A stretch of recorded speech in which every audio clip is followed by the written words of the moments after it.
I don't go to poetry nights anymore because they fucking... This is why. See, this piece here is about poet voice. A choice that some people make to speak at the speed of a tortoise, and it annoys me, see. I want to see poetry climb to its peak. I want to see boundaries knocked down through the power of speech, teach lessons to our peers, give people strength when they're weak, not grit their teeth waiting for the end of a piece that carries the weight of a bar from a depleted sheep. Pronouncing your words slowly. Sorry. Doesn't necessarily give them weight. Making your audience wait.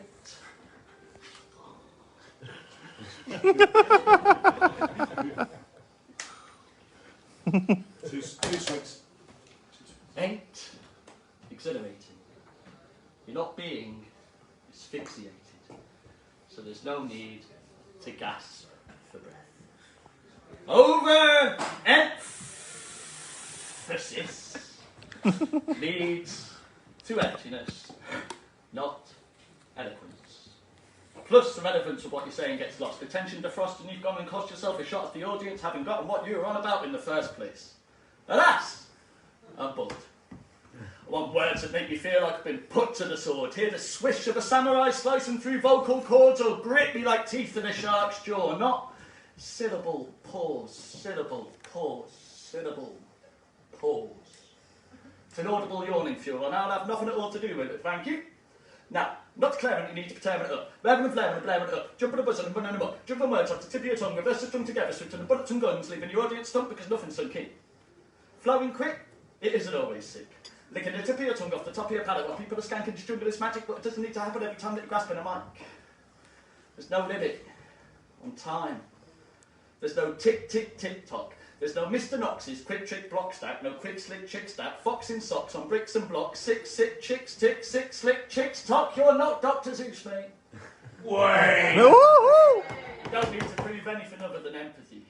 Poetry isn't meant to be who can provide the most obscure reference to a little-known book in the 19th century, just like hip-hop isn't meant to be reminiscing in bars about the time you spent with thieves. No.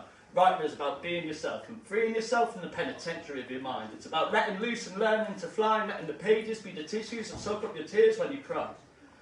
And the key to inspiration is relatability. Triggering a feeling through your ability to depict a feeling and a memory is readily admired. Reminiscing on all the stuff that you've been through and the shit that's transpired can actually change somebody's life, so let them draw on your plights. The nights the world was against you and the days it was alright, because that can provide the drive the need to ignite the fire to help and fight another battle. Without what you say, you may not have been able to handle it. Now this piece here, it's nothing more than a perspective. A reflection of what I felt ever so slightly more often than sometimes. I mean, the rhymes are fine, but the timing's off. Soft in delivery when it should be knocking off your block. I want my words to be packing a punch, not a spare pair of socks. I want jaw dropped, floor mopped, stop dead in my tracks with a verse. Spoken word, it isn't a new art. Back in the faraway past, not many people could read, so they needed their poets to be vocal, entertaining and hopeful, flow full of feeling with meanings being perceived through hearing. No different to any self-respecting vegan in the fact that they should share, but not preach. So please, speak verse in the way you want it, not the way you think you should. You're representing yourself upon the stage, so make sure that it's by yourself you do good. See the wood for the trees, set yourself free and fill yourself with the belief you need to succeed in this brief encounter with the earth. This is your first and only time here. So quench your thirst, take wrong turns, let bubbles burst, and make sure you learn from it. And if you've got to come and share your work up on the stage, just keep it true to you and ensure your words deserve it. Yeah!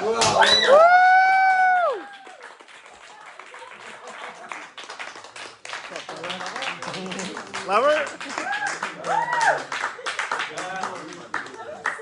I'm going to do a sad song now. Sad one coming up. Yeah. This one's not funny because I don't want you all to think I'm one-dimensional. Two lads sat at home, plastered after a night on the piss. Their only wish was cheesy chips, but to walk to the chippy was a bit of a mish. So they slouched down on the couch. Each of them has a can in their hand. They're going to try and hatch a plan to go get served at the burger van. They're both young and naive, and thus they truly believe that by driving through the back streets they can sneak past police to fetch their treats. Intuition led them into the car with one turn the ignition, signalling the beginning of the mission that has ended up with both of these lads no longer living. Pull out of the drive. Using only fog lights to keep out of sight, because of all things, driver's fears being slapped with a fine. The passenger wraps up his flip, sparks it, then starts up a puff past. Driver won't drive fast while smoking grass. He tugs and as smoke clears, he sees police drive past. And now it's time for pedal to the metal, he puts his foot down to the floor. No second thoughts, they know the score. Got to break the law, the engine roars as they detour through country lanes on a winter's night when visibility is poor. Driver's driving like a maniac, and he's finding it hard to face the fact that PC Plod is on his back. Should have never embarked on this task in a fear. He takes a corner too quick and then fucks up with his gear shift. Before they know it, they're in mid-flip. All of this because of cheesy chips. Now the sparks are flying, but you know these ones ain't the sparks of love. They're underneath the part of the car that they should be above. The engine's gone above their heads. The bonnet's about to crumple up around their legs. Steering wheel hits driver's chest. Desperation in his eyes as he witnesses his death. And then, nothing. Silence. Blue lights on the horizon, but you can't yet hear the siren. Paramedics arrive with devices, but they can't find no vitals. There's no chance of survival. The driver needs identifying by that tribal.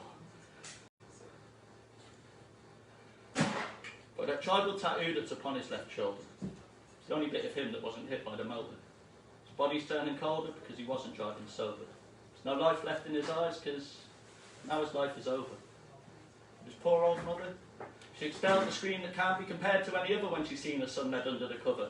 Her poor little boy, all she wants is for him to hug her. The driver's looking down from heaven, but can't tell his mummy loves her. Let's not forget the passenger. He survived the crash, but now he's got a catheter. His life support's powered by a 220 volt adapter. Tracheostomy in situ, he's got both legs wrapped in plaster. There's an absence of cognition. The doctor tells the parents that they must make a decision. It was such a serious collision that none of them can envisage this passenger regaining any quality of living. And so with tears in their eyes and despair within their voice, they make the choice to let passenger join driver in the sky, and in both their memories they rejoice. They give him his first ever cuddly toy from back when he was a baby boy. Mum and Dad have one last hug, then both hold a hand as the doctor pulls the plug. His brother can't believe it in the corridor, punching walls, screaming what the... Fast forward, 11 AM. 2 ones stood together like Roman numerals. But this is the day when family and friends have to attend these two boys' funerals. Brothers in arms walking into the church carrying the coffins. In their hearts they can feel the hurt. Why the hell if their mates died for nothing? Several touching eulogies where tears were flowing fluently. Giggles from the lads when they're at the wake reminiscent about acting truantly. There's so many memories. But that's all that's left, is memories. Every one of them can feel the pain for which there is no remedy.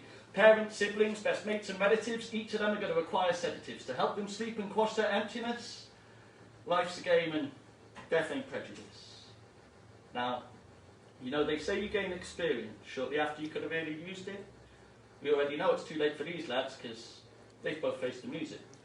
But your futures, you can choose it. And it really ain't that confusing. All you need to do is not drink and drive, then 6 feet deep you won't be snoozing. Use a bus, get a taxi, exploit the legs that are strapped to your waist. I've already lost too many mates. Fucking absolute waste. Raise my glass to all of them. Big shout out to my best mate, Egg Cakes. Please, learn your lesson. Don't get behind the wheel if you've done it off your face. Thank you for your time. Thank you.